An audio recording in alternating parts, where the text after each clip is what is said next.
Hello everyone, my self Ritika Patel. आज हम आपको बताने वाले हैं हमारा धमाकेदार। સૌ પ્રથમ આપણે પહેલા પ્રાઇમર લગાવીશું।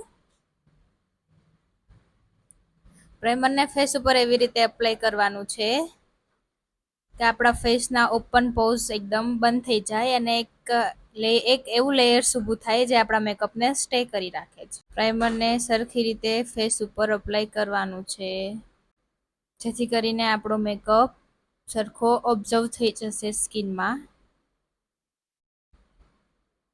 પ્રાઇમર એક એવી વસ્તુ છે જેને મેકઅપ આપણી સ્કિનમાં ઉતરતો નથી અને ઉપર સરખી રીતે ઓબ્ઝર્વ થાય છે।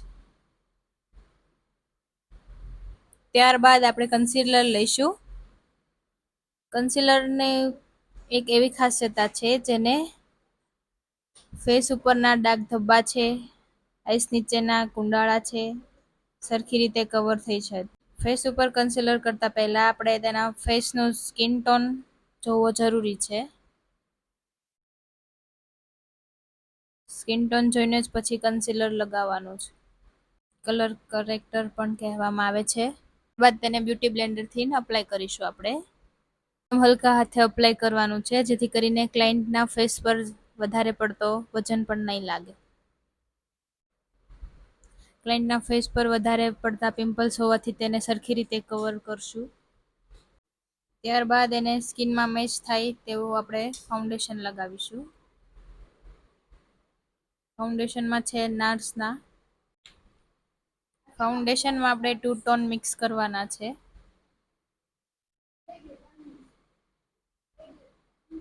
હવે આને આપણે સરખી રીતે એપ્લાય કરીશું ફેસ ઉપર। મેકઅપને હવે આપણે એવી રીતે લગાવવાનું છે જેથી કરીને એનું આખું ફેસ કવર થઈ જાય। હવે તેને બ્યુટી બ્લેન્ડરથી આપણે મચ કરીશું, એકદમ સરખી રીતે સ્કિનમાં બેસાડી દઈશું। એકદમ હલકા હાથે એમને સ્પ્રેડ કરવાનું છે। ફાઉન્ડેશન કરતી વખતે આપણે ધ્યાનમાં રાખવાનું છે કે ક્લાયન્ટના ફેસ ઉપર કોઈ પણ જગ્યા બાકી નહીં રહેવી જોઈએ। ફાઉન્ડેશન સરખી રીતે લગાવ્યા બાદ તેને લૂઝ પાવડરથી આપણે લોક કરવાનો છે। આપણે બ્લશર આપીશું જે આપણે લિક્વિડ ફોર્મ બ્લશર પિંક શેડમાં છે। કસ્ટમરના સ્કિન ટોન પ્રમાણે આપણે કોઈ પણ અલગ અલગ કલરમાં આપણે એને બ્લશર આપી શકાય છે। ડાર્ક ટોન છે, લાઇટ ટોન છે। ત્યારબાદ હવે આપણે એને લૂઝ પાવડરથી બધું કવર કરીશું। લિક્વિડ ફોર્મમાં આપણું બધું જ કામ પતી ગયું છે એટલે આપણે તેને હવે લોક કરવાનો છે લૂઝ પાવડરથી। લૂઝ પાવડરથી એવી રીતે લોક કરવાનો છે કે જેથી ફાઉન્ડેશન આપણે સ્ટે થઈ જાય। લૂઝ પાવડરને આપણે એવી રીતે લગાવશું કે જે રીતે આપણે કોઈ પણ ક્લાયન્ટમાંના ફેસ ઉપર ડાઘ ધબ્બા નહીં દેખાય। એકદમ સોફ્ટ રીતે આપણે એને એપ્લાય કરીશું।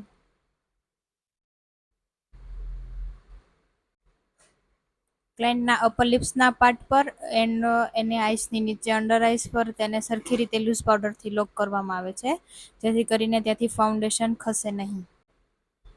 ક્લાયન્ટને ક્રીઝ લાઇન વધારે પડતી હોય તો આપણે તેને થોડીક વાર ઊંચું જોરાવી રાખવાનું। આઈ શેડોમાં પહેલા આપણે નોર્મલ સ્કિન ટોન લેવાનો છે જેથી કરીને આઈ શેડો આપણો એકદમ ભપકો નહીં દેખાય।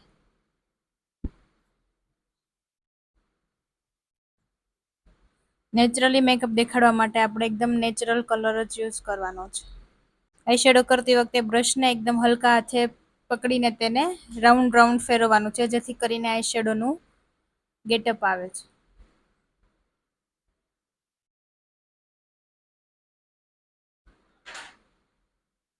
આઈ શેડોમાં પહેલા આપણે આઉટર કોર્નરથી ડાર્ક કલર કરતું જવાનું।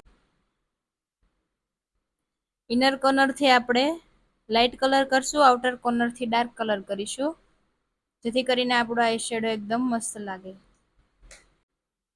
આઈ શેડોને સરખી રીતે ઓબ્ઝર્વ કરવામાં આવે, અપ્લાય કરવામાં આવે તો આપણો આઈ શેડો એકદમ નેચરલી લાગે છે।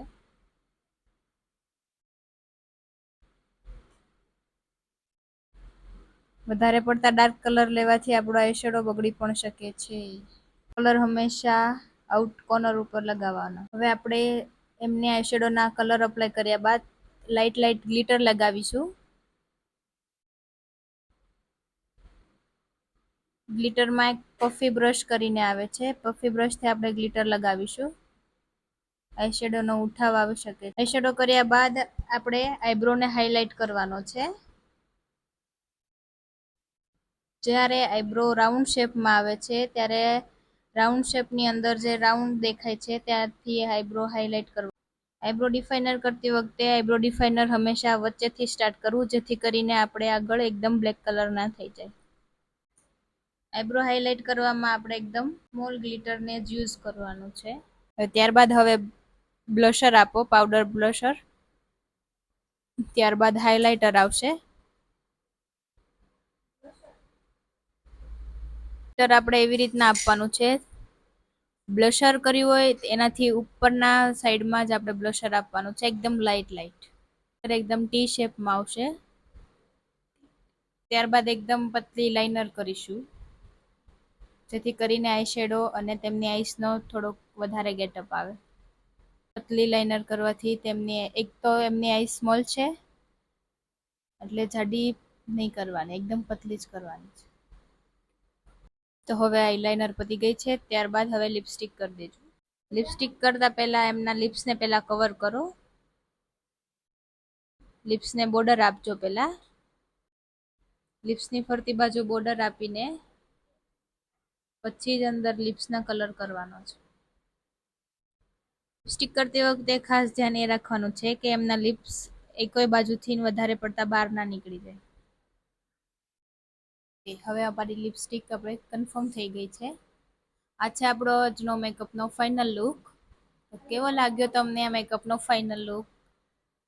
મેકઅપ ગમ્યો હોય તો લાઈક કરો, શેર કરો અને સબસ્ક્રાઇબ કરો.